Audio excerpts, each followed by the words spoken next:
Mhandisi freelancer? Naam. Nimenunua simu hapa. Lakini vipi wewe kama mhandisi ungepata wasawa kunishauri kabla sijanunua hii simu? Ungenishauri mambo gani nizingatie? Kama mhandisi ningepata wasawa kushauri hardware architecture ya simu gani ununue, basi ningekushauri mambo haya matatu ya kuzingatia kabla hujanunua simu yako. Jambo la kwanza ni processor. Usidanganyike na ukubwa wa RAM, kwani simu kuwa na RAM kubwa alafu ikawa na processor dhaifu ni sawa na kuchukua injini ya pikipiki na kuiweka katika lori. Kitaalamu ningekushauri kama bajeti yako ni ya kawaida, ningekushauri chukua simu yenye processor ya Helio G99 au Dimensity F680.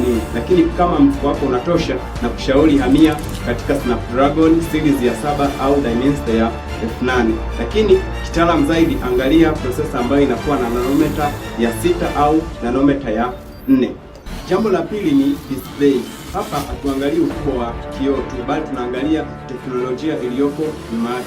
Hapa nisingekushauri kwamba uchukue kioo cha teknolojia ya LCD, kwani kioo hiki kitaweza kumalizia chaji, lakini pia kitaweza kuathiri macho yako. Hapa ningekushauri chukua kioo cha AMOLED, ambacho kioo hiki kitaweza kusaidia katika utunzaji wa chaji, lakini pia ni rafiki kabisa kwa macho yako. Na jambo la tatu ni charging protocol.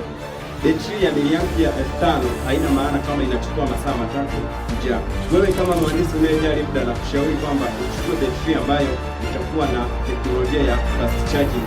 Hapa nakushauri uwe na uwezo wa kuanzia 33 watts na kuendelea. Usiingie sokoni kama mteja tu, bali ingie sokoni kama mtaalamu anayejua hardware. Na hii ni Freelancer Tech Lab, tunatoa science behind your device. See you on next video.